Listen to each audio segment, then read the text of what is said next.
തൃശൂർ ആസ്ഥാനമായി hope counselling centre എന്ന സ്ഥാപനം പ്രവർത്തനം ആരംഭിച്ചു. ഹോപ്പ് സൈക്കോളജി കൗൺസിലിംഗ് സെന്ററിൽ കുട്ടികൾ, കൗമാരക്കാർ, മുതിർന്നവർ, പ്രായമായവർ എന്നിവർക്കായി സമഗ്രമായ മാനസിക സേവനങ്ങൾ, എല്ലാവരുടെയും മാനസിക ക്ഷേമത്തിലേക്കുള്ള ഒരു പുതിയ യാത്രയുടെ തുടക്കം കുറിക്കാൻ hope counselling centre, opposite Saroja hospital, Shoranur road, Thrissur.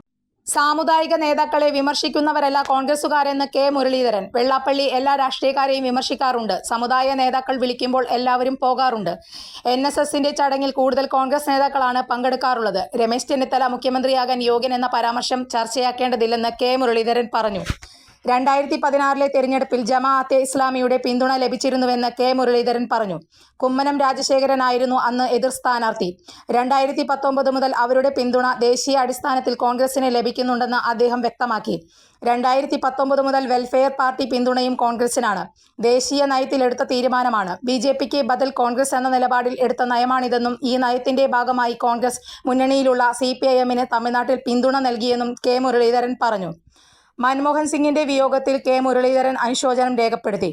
Manmohan സിംഗിന്റെ വിയോഗം രാജ്യത്തിനും കോൺഗ്രസിനും വലിയ നഷ്ടമാണ്. എല്ലാ ജനപ്രതിനിധികളെയും ഇത്രയധികം ബഹുമാനിച്ച ഒരു പ്രധാനമന്ത്രി വേറെ ഉണ്ടായിട്ടില്ല. മരണം വരെ അച്ചടക്കം പാലിച്ച കോൺഗ്രസ് നേതാവായിരുന്നു അദ്ദേഹം. സാധാരണക്കാരനെ മറന്ന് ഒരു തീരുമാനവും എടുത്തില്ല. നയങ്ങളുടെ കാര്യത്തിൽ വിട്ടുവീഴ്ച ചെയ്തില്ല. രാഹുലിനെ പാർലമെന്റിലേക്ക് അയച്ചതിന് കേരളത്തിലെ കോൺഗ്രസ് പാർട്ടിയോട് കടപ്പെട്ടിരിക്കുന്നു എന്ന് പറഞ്ഞിരുന്നു.